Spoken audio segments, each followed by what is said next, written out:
আসসালামু আলাইকুম ওয়া রাহমাতুল্লাহি ওয়া বারাকাতুহু। আরেকটা ভিডিও ক্লিপে স্বাগতম জানাচ্ছি। আলহামদুলিল্লাহ, বিভিন্ন টপিক নিয়ে আলোচনা করছি। এর মূল কারণটা হচ্ছে আমার নিজের জন্য।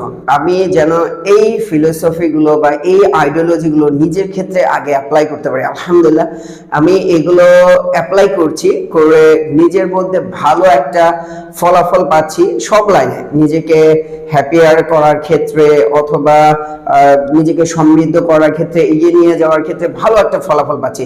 যার কারণে আমার কাছে মনে হয়েছে এগুলো তো সব জানা বিষয়, তারপরে একটু আলোচনা করার মাধ্যমে হয়তোবা আমার জীবনের মধ্যে পরিবর্তন আসবে। পাশাপাশি যদি আরেক ভাইয়ের উপকার হয় তাহলে তো আমি সদকা জারিয়ার সওয়াব পেয়ে যাবো, তাই না?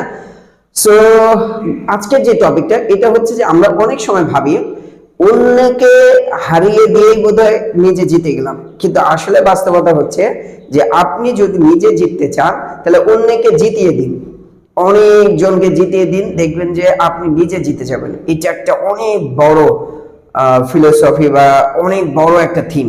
এইটা যদি আপনি ধারণ করতে পারেন, এটা যদি আপনি লার্ন করতে পারেন, তাহলে দেখা যাচ্ছে যে ইনশাআল্লাহ আপনার জীবনের অনেক বড় কিছু অ্যাচিভ হয়ে যাবে। সো এটাকে একটু অ্যাপ্লাই করে দেখেন যে আপনি যখন অন্যকে জিতিয়ে দিবেন, অন্যকে আপনার জিতিয়ে দেওয়ার মাধ্যমে আপনার সাথে পাবেন, এরকম যখন শত হাজারো মানুষ আপনার পাশে যুক্ত হয়ে যাবে, তখন দেখা যাবে যে আপনি বড় ম্যাচই আকারে আপনি জেতার জন্য প্রস্তুত হয়ে যাবেন বা জেতার সুযোগ পেয়ে যাবেন ইনশাল্লাহ। সো এইটা হচ্ছে এই ভিডিও ক্লিপের মূল উদ্দেশ্য, যে আপনি যদি নিজে জিততে চান তাহলে মূলত অন্যকে না হারিয়ে অন্যকে জিতিয়ে দিন, অন্যকে না ঠকিয়ে জিতিয়ে দিন।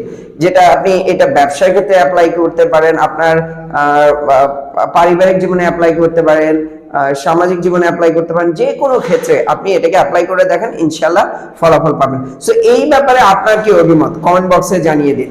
সো এই ভিডিওটা এখানেই শেষ করছি। ইনশাআল্লাহ কমেন্ট বক্সে আপনার মতামত জানাবেন এই বিষয়ে। পরবর্তী ভিডিও ক্লিপে দেখা হবে। আসসালামু আলাইকুম ওয়া রাহমাতুল্লাহ।